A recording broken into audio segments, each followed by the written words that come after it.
Hello everyone. आज हम लोग बीपीएससी शिक्षक भर्ती में भारतीय राष्ट्रीय आंदोलन का सीरीज़ देख रहे हैं, जिसमें हम लोग कांग्रेस का अधिवेशन देख रहे हैं। अधिवेशन से बीपीएससी में लगभग 3 से 4 क्वेश्चन जरूर रहते हैं। हम लोग पार्ट 3 तक कंप्लीट कर लिए हैं, यानी 1901 का जो कलकत्ता अधिवेशन हुआ था वहाँ तक कंप्लीट कर लिया है। आज हम लोग 1905 से जो बनारस अधिवेशन हुआ है उससे हम लोग स्टार्ट करेंगे। जितने भी आपको अधिवेशन कंप्लीट करा रहे वो सारे इम्पोर्टेंट है। जो इम्पोर्टेंट नहीं थे वैसे अधिवेशन को हमने छोड़ दिया है। तो आज हम लोग देखेंगे 1905 का अधिवेशन, जो कि कहाँ हुआ था, तो ये बनारस में हुआ था। और इसके अध्यक्ष कौन थे, तो गोपाल कृष्ण गोखले थे। ये स्टार आपको मैं लगा दी हूँ, ये बहुत इम्पोर्टेंट है, याद रखिएगा। 1905 का जो बनारस अधिवेशन था उसके अध्यक्ष गोपाल कृष्ण गोखले थे और महात्मा गांधी के ये राजनीतिक गुरु भी थे। क्वेश्चन पूछा जा सकता है कि महात्मा गांधी के राजनीतिक गुरु कौन थे, तो गोपाल कृष्ण गोखले। ठीक है, उसके बाद में हम लोग इसके तथ्यों को समझने का प्रयास करेंगे। बंगाल विभाजन के विरोध का प्रस्ताव इसी अधिवेशन में पारित हुआ, यानी कि 1905 का जो बनारस अधिवेशन था उसी अधिवेशन में बंगाल विभाजन के विरोध का प्रस्ताव पारित हुआ था। आपको याद होगा कि 1905 में बंगाल का विभाजन हुआ था और 1905 का जो बंगाल विभाजन के विरोध का प्रस्ताव कब पारित हुआ था, तो 1905 में। किस अधिवेशन में, तो 1905 के बनारस अधिवेशन में। दूसरा है कि गोखले ने ऑस्ट्रिया और कनाडा के तर्ज पर स्वशासन की मांग की थी। ये ध्यान में रखिएगा, ये बहुत इंपॉर्टेंट है, इसलिए मैंने इस यहाँ पे स्टार लगा दिया है। गोखले ने पूछा जा सकता है कि ऑस्ट्रेलिया और कनाडा के तर्ज पर स्वशासन की मांग किसने की थी, तो गोपाल कृष्ण गोखले ने की थी। या फिर ये भी पूछा जा सकता है कि ये जो इसके कौन से अधिवेशन में ऑस्ट्रेलिया और कनाडा के तर्ज पर स्वशासन की मांग की गई थी, तो याद रखिएगा बनारस अधिवेशन, जो कि 1905 में हुआ था। और तीसरा है सर्वेंट ऑफ इंडिया सोसाइटी की स्थापना गोपाल कृष्ण गोखले ने 1905 में किया। तो ये पूछा गया क्वेश्चन है, TRD 2 में ये क्वेश्चन पूछा गया है कि सर्वेंट ऑफ इंडिया सोसाइटी की स्थापना किसके द्वारा किया गया था। तो ये लाइन जो है आपको याद रखना होगा। आगे है हम लोग अब देखेंगे 1906 का कलकत्ता अधिवेशन। तो 1906 में कलकत्ता में अधिवेशन हुआ था, यानी कि स्थान क्या है 1906 में, तो कलकत्ता। और इसके अध्यक्ष किसको बनाया गया था, तो दादा भाई नौरोजी को। इसलिए बहुत महत्वपूर्ण तथ्य है। यहाँ पे अध्यक्ष पद के लिए 1906 में अध्यक्ष पद के लिए विवाद हुआ था। ये पूछा जा सकता है कि 1906 में पूछा जा सकता है कि अध्यक्ष पद के का विवाद जो था वो किस अधिवेशन में हुआ है, तो 1906 के कलकत्ता अधिवेशन में। इसमें कहा गया कि इसके जो अध्यक्ष है या तो रास बिहारी घोष को बनाया जाएगा या बाल गंगाधर तिलक को बनाया जाएगा। इन दोनों पे विवाद चल रहा था कि भूपेंद्र नाथ बसु ने कहा कि ये जो यहाँ इसके जो अध्यक्ष बनाया जाए वो दादा भाई नौरोजी को बनाया जाए।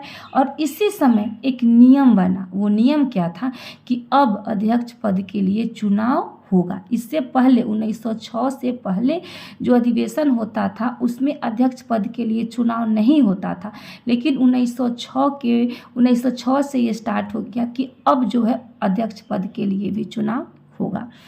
तो आप ध्यान में रखिएगा, पूछा जाता है कि अध्यक्ष पद के लिए चुनाव का प्रस्ताव कब पारित किया गया था, तो 1906 के कलकत्ता अधिवेशन में। और इसमें एक चीज़ और एक जो तथ्य बहुत ही इम्पोर्टेंट है, इसी अधिवेशन में 4 प्रस्ताव पारित किए गए थे। 1906 का जो कलकत्ता अधिवेशन हुआ था इसके अध्यक्ष कौन थे, तो दादा भाई नौरोजी थे।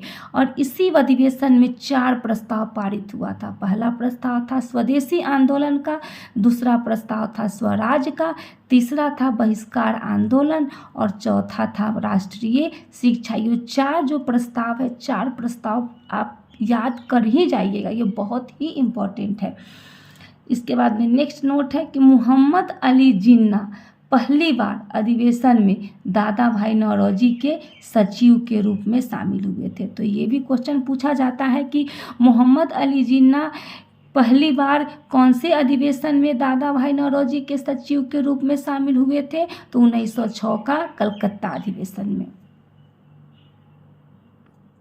एक चीज़ और ध्यान में रखिएगा, यहाँ पे स्वराज शब्द आया है तो ये भी पूछा जाता है क्वेश्चन कि स्वराज शब्द का सबसे पहले प्रयोग किसने किया। अगर प्रयोग पूछेगा तो स्वामी दयानंद सरस्वती ने।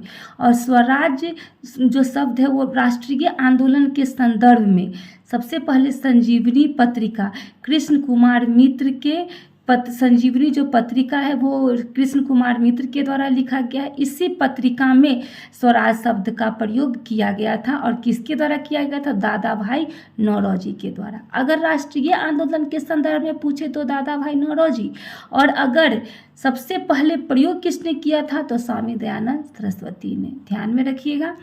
उसके बाद में नेक्स्ट है 1907 का अधिवेशन। तो 1907 में जो अधिवेशन हुआ था वह स्थान क्या था? उसका स्थान था सूरत। याद रखिएगा, स्थान क्या था? स्थान था सूरत। और इसके अध्यक्ष किसको बनाया गया था? तो डॉक्टर रासबिहारी घोष को इसका अध्यक्ष बनाया गया था। और इसके उपाध्यक्ष कभी कभी क्या है कि 1907 का सूरत अधिवेशन का उपाध्यक्ष भी पूछ लिया जाता है, इसलिए यहाँ मैंने उपाध्यक्ष को भी मेंशन कर दिया है। तो इसके उपाध्यक्ष कौन थे? तो फिरोज शाह मेहता इसके उपाध्यक्ष बने थे। अब इसके तथ्य को हम लोग देख लेते हैं। यहाँ पे तथ्य जो है, यहाँ पे कांग्रेस का प्रथम विभाजन यानी कि कांग्रेस का पहला बार जो विभाजन हुआ था वो इसी अधिवेशन में हुआ था। 1907 के सूरत अधिवेशन में कांग्रेस का पहली बार विभाजन हुआ था और कांग्रेस दो गुट में बट गया था। एक था नरम दल और दूसरा था गरम दल। ठीक है। और नेक्स्ट है कांग्रेस के सभी उग्र राष्ट्रवादी नेताओं को कांग्रेस से निष्कासित कर दिया गया। यानी उग्र राष्ट्रवादी नेता कौन थे? तो गरम दल थे। कितने वर्षों के लिए? लगभग 7 वर्षों के लिए। यानी कि फिर से जब 1916 का जब लखनऊ अधिवेशन होता है उसमें गरम दल और नरम दल दोनों एक हो जाते हैं। तो पूछा जाता है कि कांग्रेस के सभी उग्र राष्ट्रवादी नेताओं को कांग्रेस से निष्कासित कर दिया गया लगभग कितने वर्षों के लिए? तो ध्यान रखिएगा 7 वर्षों के लिए। नेक्स्ट है 1911 का कलकत्ता अधिवेशन। यानी कि स्थान कहाँ था? तो कलकत्ता में। और इसके अध्यक्ष किसको बनाया गया था? तो विशव नारायण धर को। अध्यक्ष का नाम याद रखिएगा। 1911 का कलकत्ता अधिवेशन के अध्यक्ष किसको बनाया गया था? तो विशव नारायण धर को बनाया गया था। अब हम लोग इसके तथ्य को जानने का प्रयास करेंगे। फर्स्ट तथ्य है जन गण मन गीत पहली बार इसी अधिवेशन में गाया गया। बहुत ही इम्पोर्टेंट है। जन गण मन गीत पहली बार किस अधिवेशन में गाया गया? तो 1911 के कलकत्ता अधिवेशन में। और जन गण मन की रचना किसने की थी? तो रविंद्रनाथ टैगोर ने। और कभी कभी क्या करता है, तिथि भी पूछ देता है। तो तिथि आप याद रखिएगा 27 दिसंबर 1911 को जन गण मन राष्ट्रगीत गाया गया था।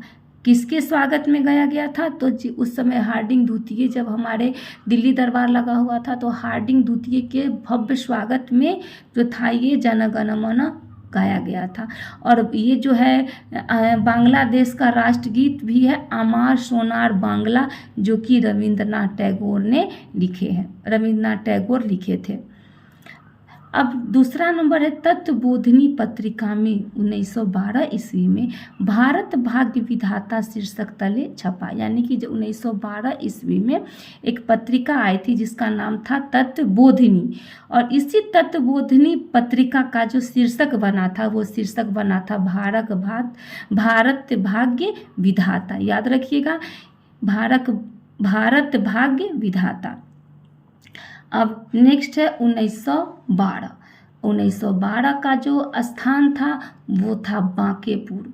जो बांकेपुर कहाँ? बांकेपुर पटना में। ये बहुत ही इम्पोर्टेंट है। इसलिए इम्पोर्टेंट है क्योंकि ये हमारे बिहार से संबंधित है और ये बीपीएससी है। इससे एक क्वेश्चन हर बार पूछा ही जाता है।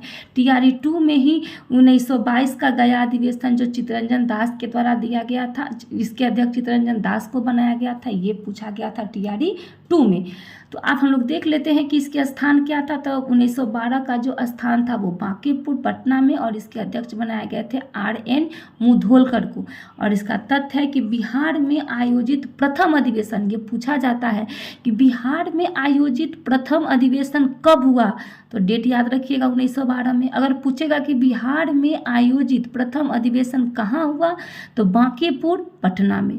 या पूछा जाता है कि बिहार में आयोजित प्रथम अधिवेशन के अध्यक्ष किसको बनाया गया था, तो RN मुधोलकर को। ठीक है। उसके बाद में है बिहार में 3 अधिवेशन हुआ है। याद रखिएगा, पूछा जाता है कि बिहार में कितने अधिवेशन हुए हैं, तो बिहार में 3 अधिवेशन हुआ है। कौन कौन, तो पहला हुआ है 1912 में, दूसरा हुआ है 1922 में, और तीसरा हुआ है 1940 में। ठीक है। 1912 में हुआ है कहाँ, तो बांकीपुर में, और इसके अध्यक्ष किसको बनाया गया, तो RN मुधोलकर को इसका अध्यक्ष बनाया गया था। 1922 में गया में हुआ था, और इसके अध्यक्ष बनाए गए थे चित्तरंजन दास को। और तीसरा जो हुआ था 1940 में, जो कि रामगढ़ में। और रामगढ़ अभी कहाँ है, अभी झारखंड में है। तो ये ध्यान में रखिएगा कि झारखंड में है, तो ये अभी भी बिहार से ही पूछता है, ये नहीं कहिएगा कि हाँ चलो झारखंड में चला गया तो ये बिहार से नहीं है, ये बिहार से, क्योंकि उस समय जो रामगढ़ था वो बिहार में ही था, इसलिए ये इम्पॉर्टेंट है। तो इसके अध्यक्ष किसको बनाया गया था, तो मौलाना अबुल कलाम आज़ाद को। और एक और क्वेश्चन पूछा जाता है कि जो 1912 का जो अधिवेशन था वो कैवा अधिवेशन था, तो ये 27वां अधिवेशन था। ये आपको याद रखना है, कौन सा अधिवेशन था, तो ये 27वां अधिवेशन है। 27वां अधिवेशन याद रखिएगा।